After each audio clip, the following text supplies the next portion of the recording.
In the dim glow of her father's old study, where the air still smelled of aged leather and faded cigar smoke, Emily Hargrove stumbled upon a hidden safe behind the bookshelf, its combination scribbled on a yellowed note that read, "For the one who truly deserves it, beware the wolves in sheep's clothing."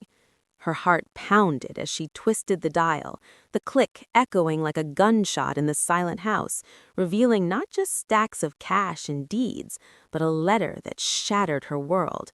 Her stepmother and brother had been siphoning her inheritance for years, forging documents to leave her penniless while they lived in luxury.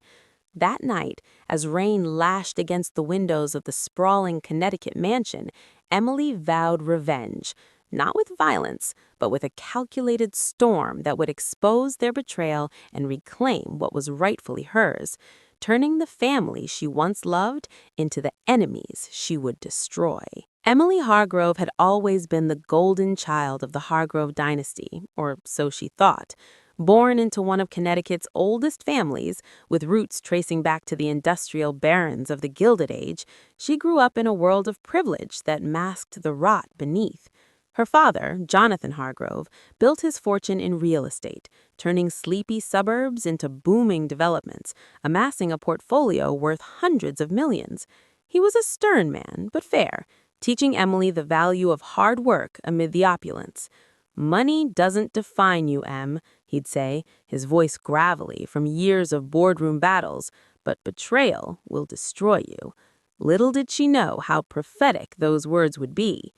When Jonathan died suddenly from a heart attack at 65, the family gathered at the estate like vultures to a carcass. Emily, then 28 and fresh out of Yale with an MBA, was devastated. She had been his right hand at Hargrove Properties, learning the ropes, dreaming of taking over one day. Her stepmother, Vivian, a former socialite, 15 years Jonathan's junior, wept dramatically at the funeral, her designer black dress clinging perfectly as she clutched a tissue that never touched her mascara. And then there was Marcus, Emily's half-brother from Jonathan's first marriage, a slick 32-year-old who preferred fast cars and faster women over actual work. Marcus had always resented Emily, calling her Daddy's little princess behind her back. The reading of the will was supposed to be straightforward. Jonathan's lawyer, a grizzled old-timer named Harlan Reed, cleared his throat in the mahogany-paneled library. "To my beloved wife Vivian, I leave the summer home in the Hamptons and an annual stipend of $5 million. Vivian nodded graciously, her diamond rings catching the light. "To my son, Marcus, I leave 10% of Hargrove property stock and the Manhattan penthouse." Marcus smirked, already calculating his next splurge. "And to my daughter, Emily, I leave the remaining 90% of the company, the family estate in Connecticut, and all liquid assets totaling approximately $150 million. The room went silent. Vivian's face twisted into a mask of forced composure, while Marcus's smirk vanished, replaced with a flush of rage. Emily felt a surge of gratitude mixed with grief. This was her father's way of ensuring she carried on his legacy. But as the months passed, cracks began to appear. The company's finances didn't add up. Checks bounced, investors pulled out, and Emily found herself fighting fires she couldn't explain. "It's just market fluctuations," Vivian assured her over brunch at the country club, her voice syrupy sweet. "Your father always said to ride the waves."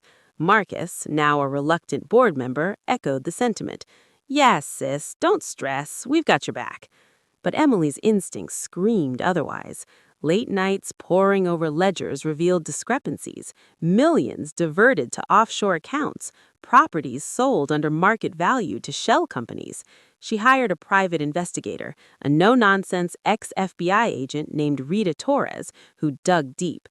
"This isn't random, Miss Hargrove," Rita said in her clipped New York accent, sliding a folder across the desk in Emily's downtown office.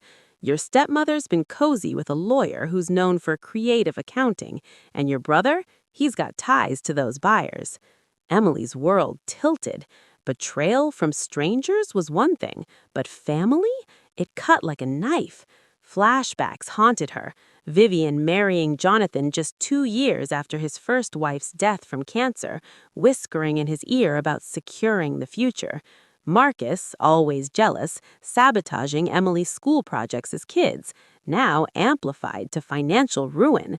The PI's report detailed forged signatures on loan documents, Vivian's lavish spending on secret vacations, and Marcus's gambling debts paid with company funds.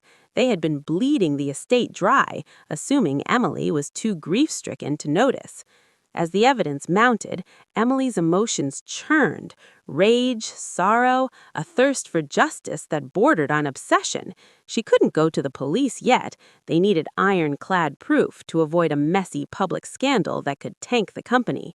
Instead, she played the long game, feigning ignorance while setting traps. At family dinners, she'd smile through gritted teeth as Vivian prattled about charity galas funded by stolen money, or Marcus bragged about his new yacht. "Sounds wonderful," Emily would say, her voice steady, while inside she plotted.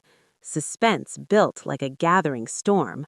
One evening, Emily received an anonymous email: "Check the attic safe, key under the Persian rug."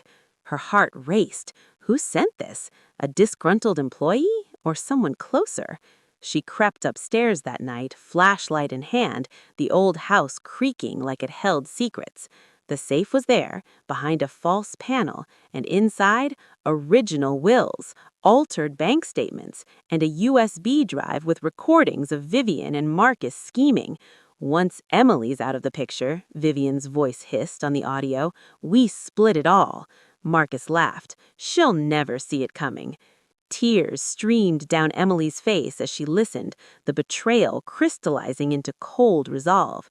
This wasn't just money, it was her father's trust, her future stolen by the people who should have protected her. She copied everything, then replaced it, her hands shaking. But who had tipped her off? The mystery added a layer of thrill. Was there an ally in the shadows? The next phase was revenge, pure and calculated. Emily consulted Harlan Reed in secret, who confirmed the forgeries. "We can nail them," he said, "but it'll be ugly." Emily didn't care. She wanted them to suffer. She started small, leaking hints to investors about irregularities, watching Vivian's social circle whisper. Then, at a board meeting, she presented partial evidence, forcing Marcus to sweat as shares plummeted. "What's going on, Em?" he demanded later, cornering her in the garage. "You think you're so smart?" His breath reeked of whiskey, eyes wild. Emily stood tall. "I know everything, Marcus. The loans, the sales, the lies." He lunged, but she dodged, her self-defense classes paying off. "Touch me, and it's assault on top of fraud." He backed off, fear flickering. Vivian was next. Emily confronted her at the Hamptons' house during a reconciliation weekend. "You poisoned him against me," Emily accused, waving the altered well. Vivian's facade cracked. "He was weak. I deserved more." The argument escalated, Vivian slapping Emily, who recorded it all. Thrill peaked when Emily discovered the anonymous tipper, Harlan himself, loyal to Jonathan's memory. "Your father suspected," he confessed. "He left clues for you." Armed with this, Emily went nuclear, filing charges for embezzlement, forgery, and conspiracy. The arrests made headlines. Hargrove heirs in scandal, stepmom and son accused of stealing fortune. Paparazzi swarmed. Vivian's perfect image shattered as she was led away in cuffs, Marcus blubbering excuses. But revenge wasn't sweet yet. In court, the drama unfolded like a blockbuster.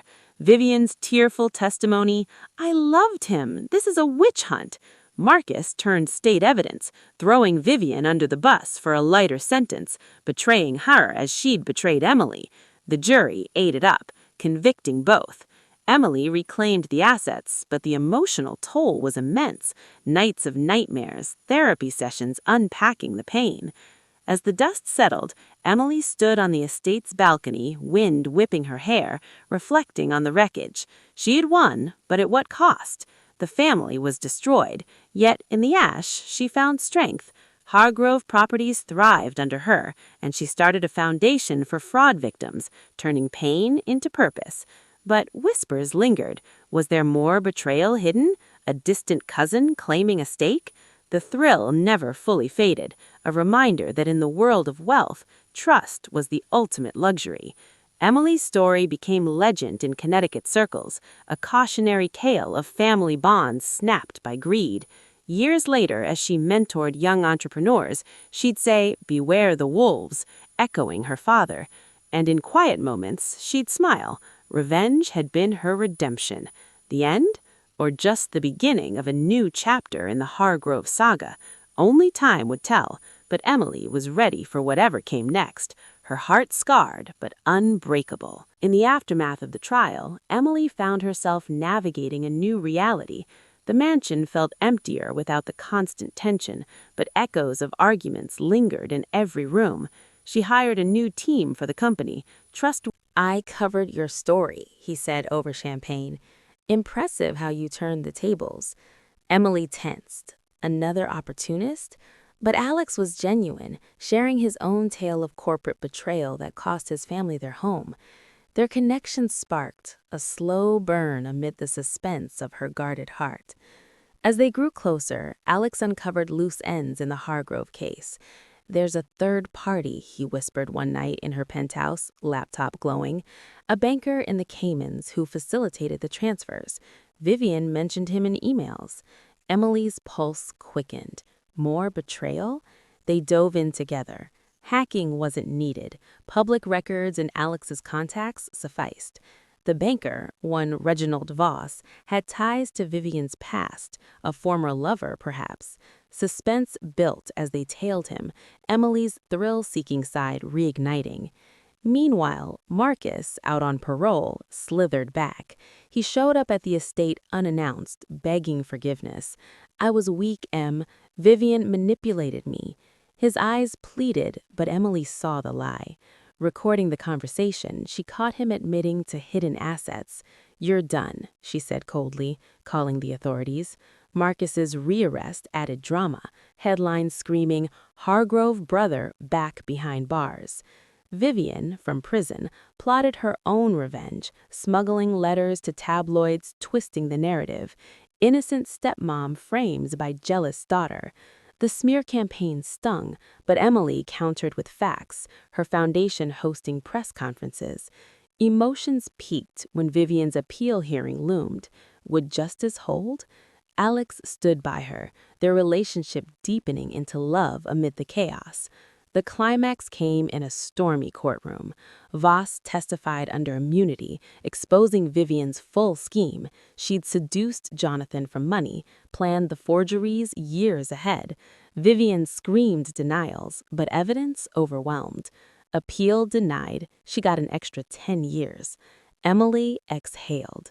Closure at last. But thrill lingered. Alex proposed on the balcony where it all began, ring glinting like hope. "Let's build something new," he said. Emily said yes, her heart mending. Yet, as they honeymooned in Europe, a cryptic email arrived. "Not over. Watch your back." From who? Marcus? Voss? Or a new wolf? Emily smiled. Let them come. She was no longer the victim. She was the storm. In the years that followed, Emily Hargrove Rivera became a force in business and philanthropy, her story inspiring books and a Netflix series. The family conflict that nearly broke her forged her into steel. Betrayal taught caution, revenge brought justice, and love healed the wounds.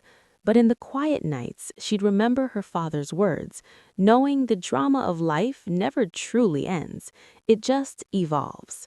The Hargrove legacy lived on, not in wealth alone, but in resilience. And for Emily, that was the ultimate victory. As she watched her children play in the estate gardens, free from the shadows of the past, she whispered a promise. "I'll protect you from the wolves." The end, or perhaps the beginning of their story. Emily's journey didn't stop with the courtroom victories. Life had a way of throwing curveballs that kept the adrenaline pumping. After marrying Alex, they settled into a rhythm that blended her corporate world with his investigative pursuits. They co-authored a book, Betrayed Blood, The Hargrove Scandal, which hit the New York Times bestseller list, turning their pain into a platform for others victimized by financial fraud. The book tour was a whirlwind, sold-out events in Chicago, Los Angeles, Miami, where audiences hung on every word of the dramatic tale. But beneath the glamour, suspense brewed. Anonymous threats escalated, slashed tires on Emily's car, a brick through the office window with a note reading, "You took everything, now I'll take yours." Alex traced it to a burner phone, but the sender was ghost-like. Could be Marcus's associates, he mused, poring over files in their home office. Marcus, serving time in a minimum security prison, denied involvement during a tense visit. "I'm reformed, sis," he claimed, but his shifty eyes told another story. Emily's emotions swirled, fear for her family, anger at the endless betrayal. She hired bodyguards, installed state-of-the-art security, but the thrill of the hunt drew her in. With Alex, they uncovered a network. Voss hadn't been fully honest. He had partners, a ring of white-collar criminals exploiting family estates across the East Coast. The FBI got involved, Emily testifying as a key witness in a federal case that made national news. "Millionaire heiress takes down fraud ring," the headlines blared. The trial was a roller coaster. Witnesses flipped, evidence vanished, building tension like a thriller novel. One night, as Emily and Alex dined in a secluded restaurant, a man approached. "Back off or your kids pay." Heart pounding, Emily signaled the bodyguard, who subdued him. The assailant was a hired thug, linked to the ring's leader, a shadowy figure named Elena Voss, Reginald's sister, who harbored a grudge against Emily for exposing her brother. Revenge circled back. Emily, with FBI backing, set a trap, leaking false info about a vulnerability in her company's servers. Elena bit, attempting a cyber heist that led to her arrest. The bust was cinematic. SWAT teams storming a luxury yacht in Miami Harbor, Elena cursing Emily's name as cuffs clicked. Victory tasted sweet, but the emotional drain was real. Therapy helped Emily process the layers of betrayal, from family to strangers. The family grew stronger. Their twins, Jonathan and Grace, named for lost loved ones, brought joy amid the drama. Alex's career soared, landing a CNN gig covering financial crimes. Emily diversified Hargrove Properties into tech, ensuring a future-proof legacy. Yet the thrill of the story never faded entirely. Life's uncertainties kept her vigilant. In quiet reflections, Emily marveled at her transformation. From naive heiress to avenging warrior, the path was paved with heartache and triumph. "Family isn't always blood," she'd tell her children. "It's who stands by you in the storm."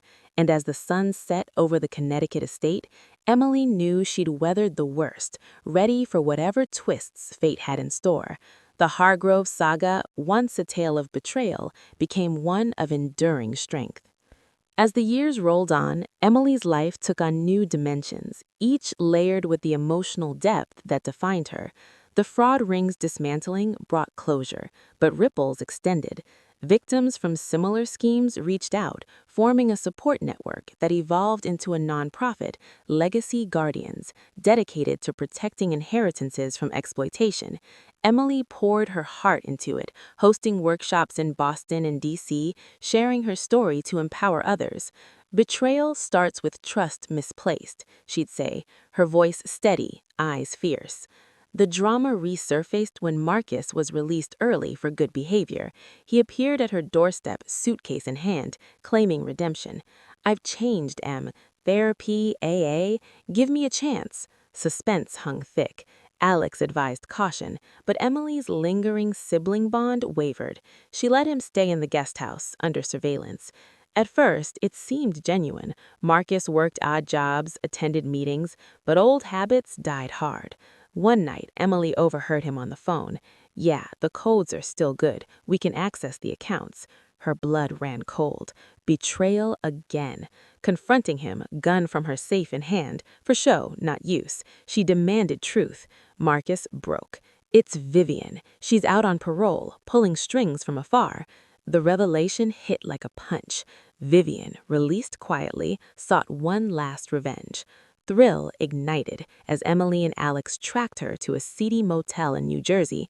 With FBI help, they staged a sting, Marcus as bait, wired up. The meeting was tense. Vivian, aged but venomous, spat accusations. "You ruined us," she hissed. But when she outlined a plan to frame Emily for insider trading, agents swarmed. Arrests followed. Vivian back in prison. Marcus facing new charges for conspiracy. Emotions overflowed in the aftermath. Emily cut all ties, changing locks, rewriting wills to protect her children. "No more chances," she told Alex, tears flowing. He held her, their love an anchor in the storm. The story trended online, Reddit threads dissecting the Hargrove revenge saga, with fans calling it better than any soap opera. A Hollywood producer optioned the rights, casting A-list stars. Emily consulted on the script, ensuring authenticity amid the drama. As she approached 40, Emily reflected on the journey. Family conflict nearly destroyed her, financial exploitation stripped her illusions, but revenge forged resilience. With Alex at her side, kids thriving, business empire secure, she found peace. Yet the thrill of life's uncertainties kept her vigilant. The end of one era, the dawn of another, in the enduring tale of Emily Hargrove Rivera. But life, as Emily knew, was never truly the end. A new threat emerged from the shadows, a long-lost relative, Jonathan's secret child from a youthful affair, claiming half the estate with forged DNA tests. The claim hit the courts, sparking another round of suspenseful battles. Experts testified, private eyes dug into the claimant's past, a con artist from Vegas with ties to organized crime. The case dragged on, emotions high as Emily fought to preserve her father's legacy. Alex's investigations revealed the fraud, leading to the claimant's arrest for identity theft. Victory again, but the toll reminded Emily of vulnerability. In triumph, she expanded legacy guardians nationwide, lobbying in Washington for stricter inheritance laws. Her story inspired legislation, turning personal drama into societal change. Thrilling twists continued, a corporate espionage attempt by rivals, thwarted by Emily's savvy. Each challenge strengthened her, emotions deepening her bonds with Alex and the kids. Ultimately, Emily's narrative was one of transformation, from victim to victor, betrayal to empowerment. As she stood at her father's grave, whispering thanks, she knew the revenge was complete, not in destruction, but in rising above. The Hargrove story, emotional and dramatic, lived on as a beacon for those facing their own wolves. Yet, in the quiet of night, a new email pinged. "You think it's over? Watch closer." The thrill returned, but Emily smiled. She was ready. Always. The saga continued, unbreakable and eternal. Emily's life, post all the courtroom dramas and family betrayals, settled into a rhythm that was anything but ordinary. The nonprofit flourished, with chapters in every major city, helping thousands navigate the treacherous waters of estate planning and fraud detection. She became a sought-after speaker, her TED Talk, The Cost of Trust, garnering millions of views, where she detailed the emotional roller coaster of her experiences with raw honesty. "Betrayal isn't just a theft of money," she said, voice cracking slightly. "It's a theft of your soul's peace." Audiences loved it. The USA's appetite for underdog stories of revenge and redemption was insatiable, much like the trending true crime podcasts and Lifetime movies that mirrored her tale. Social media buzzed with #HargroveStrong, fans sharing their own stories of family conflicts and financial exploitations. Emily engaged, responding to DMs, building a community from her pain. But suspense lurked.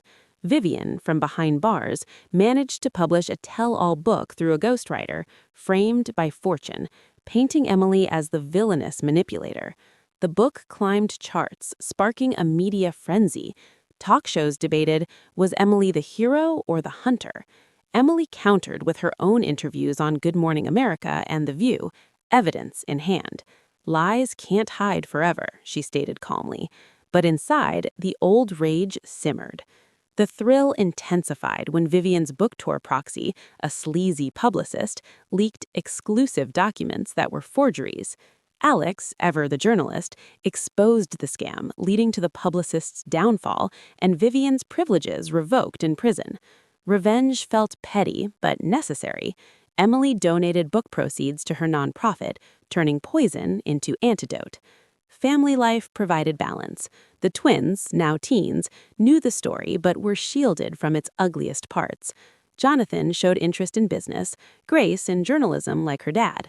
Weekends at the Hamptons house, reclaimed and renovated, were filled with laughter, but Emily never let guard down. Security systems, background checks on new hires, paranoia or prudence? Marcus's final chapter closed sadly. He overdosed in a halfway house, a note apologizing to Emily found beside him. Grief hit hard. Despite everything, he was blood. She arranged a quiet funeral, emotions conflicting. Pity, anger, closure. He was lost, she told Alex, tears falling. We all were once. New betrayals emerged in the business world. A trusted VP siphoned funds, echoing the past. Emily's investigation, with Alex's help, uncovered a link to the old fraud ring's remnants. The arrest made headlines. Hargrove strikes again, cementing her as a corporate avenger.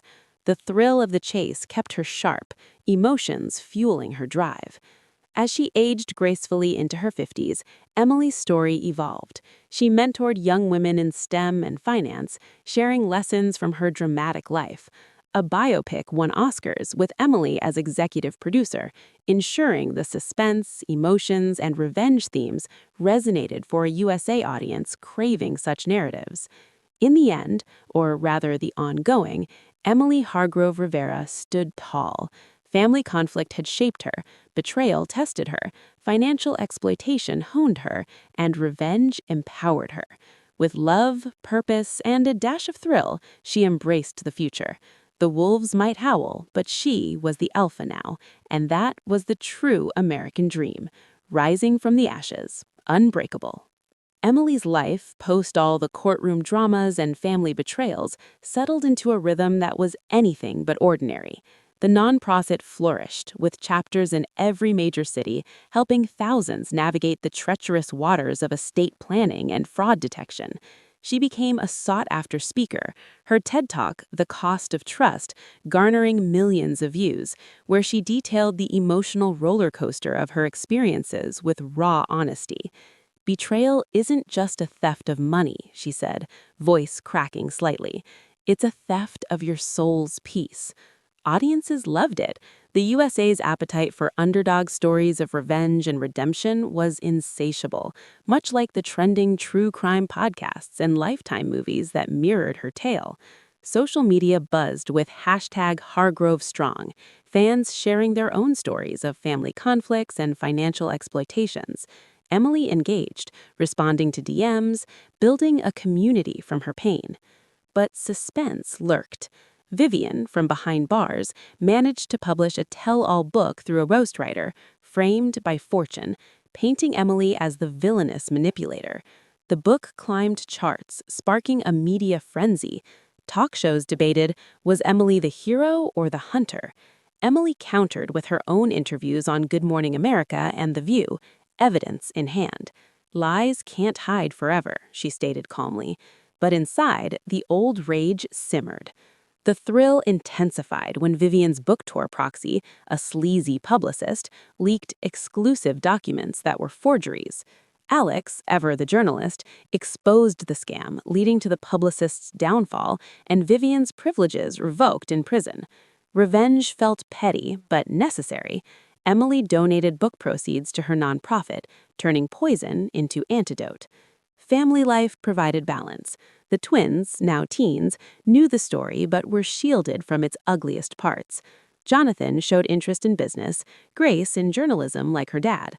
Weekends at the Hamptons house, reclaimed and renovated, were filled with laughter, but Emily never let guard down. Security systems, background checks on new hires, Paranoia or prudence? Marcus's final chapter closed sadly. He overdosed in a halfway house, a note apologizing to Emily found beside him. Grief hit hard. Despite everything, he was blood.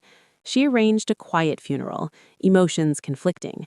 Pity, anger, closure. He was lost, she told Alex, tears falling. We all were once. New betrayals emerged in the business world. A trusted VP siphoned funds, echoing the past. Emily's investigation, with Alex's help, uncovered a link to the old fraud ring's remnants. The arrest made headlines. Hargrove strikes again, cementing her as a corporate avenger. The thrill of the chase kept her sharp, emotions fueling her drive. As she aged gracefully into her 50s, Emily's story evolved. She mentored young women in STEM and finance, sharing lessons from her dramatic life. A biopic won Oscars with Emily as executive producer, ensuring the suspense, emotions, and revenge themes resonated for a USA audience craving such narratives. In the end, or rather the ongoing, Emily Hargrove Rivera stood tall. Family conflict had shaped her, betrayal tested her, financial exploitation honed her, and revenge empowered her. With love, purpose, and a dash of thrill, she embraced the future. The wolves might howl, but she was the alpha now, and that was the true American dream, rising from the ashes, unbreakable. Emily's life, post all the courtroom dramas and family betrayals, settled into a rhythm that was anything but ordinary.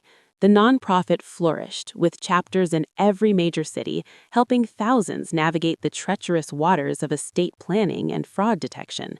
She became a sought-after speaker, her TED Talk, The Cost of Trust, garnering millions of views, where she detailed the emotional roller coaster of her experiences with raw honesty.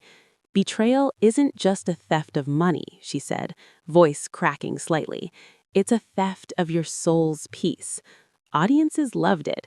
The USA's appetite for underdog stories of revenge and redemption was insatiable, much like the trending true crime podcasts and Lifetime movies that mirrored her tale.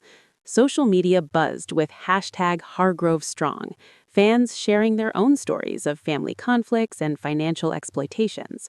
Emily engaged, responding to DMs, building a community from her pain.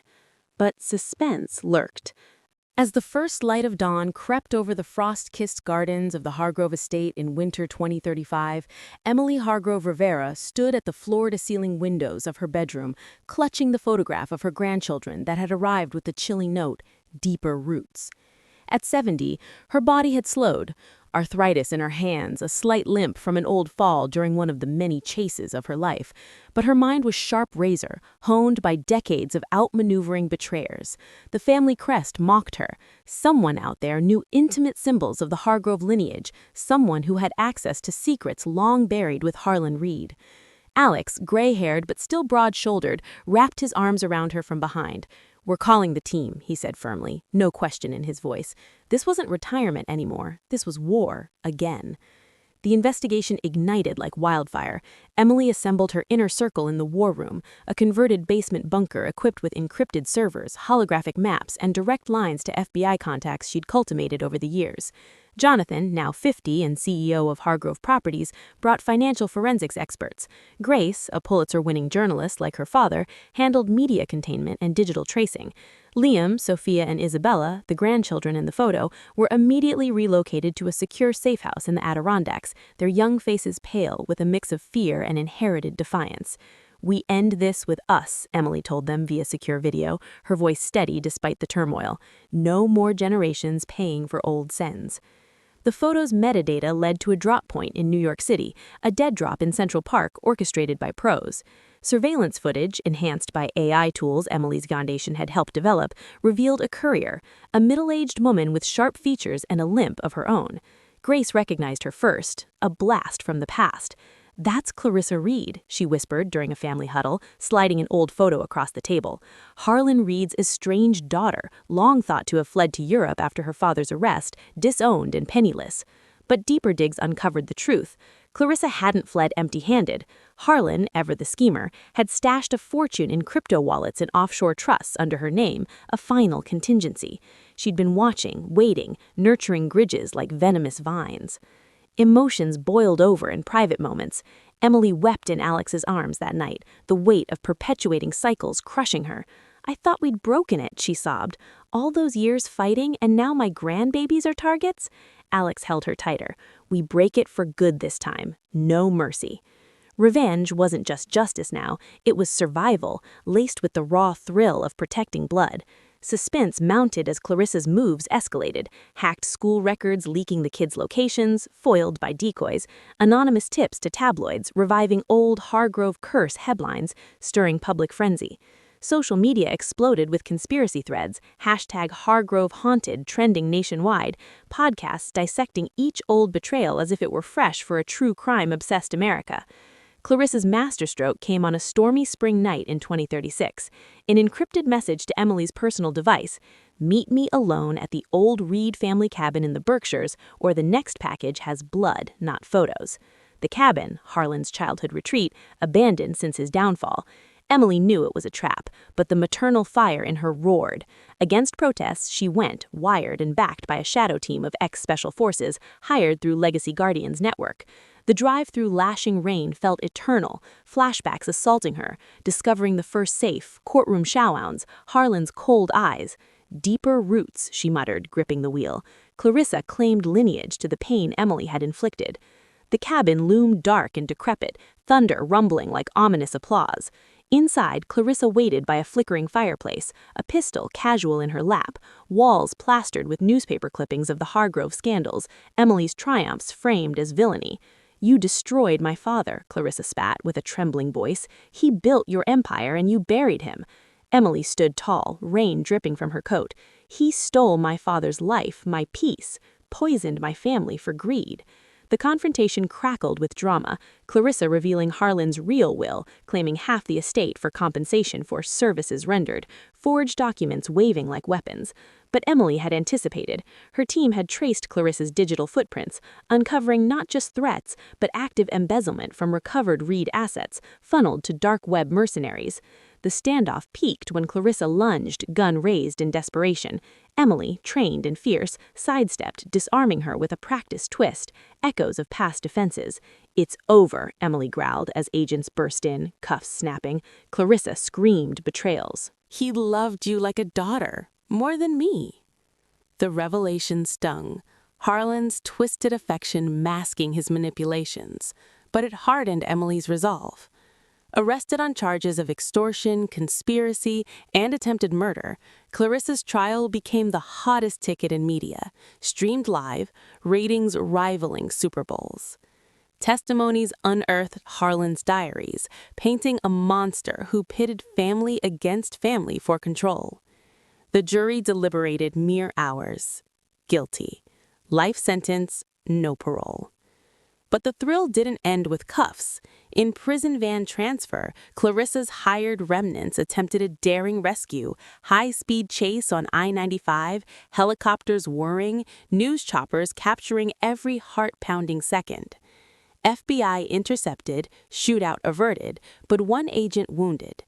Emily watched from the estate, grandchildren safe in her arms now, emotions a torrent, relief, exhaustion, unyielding pride. "We won again," Liam said, hugging her. The headlines crowned her. Unbreakable matriarch, Emily Hargrove Rivera ends decades-long feud. As summer warmed the estate, healing began. Family gatherings were larger, laughter louder, bonds forged unbreakable in the fire. Emily expanded Legacy Guardians into youth programs, teaching kids about digital safety and recognizing manipulation, turning generational trauma into empowerment. Alex and she renewed vows on the balcony, simple ceremony with great-grandchildren scattering petals. "To surviving," he toasted. Emotions peaked in quiet reflections, visits to Jonathan's grave, now joined by markers for the fallen foes, symbols of closure. Yet suspense whispered eternally. A final package arrived months later, postmarked from prison, Clarissa's scrawl. Roots run deepest in blood you don't know. Enclosed, a DNA test kit implying unknown Hargrove kin lurking. Emily burned it unopened. No more, she declared to the family. We choose our roots now.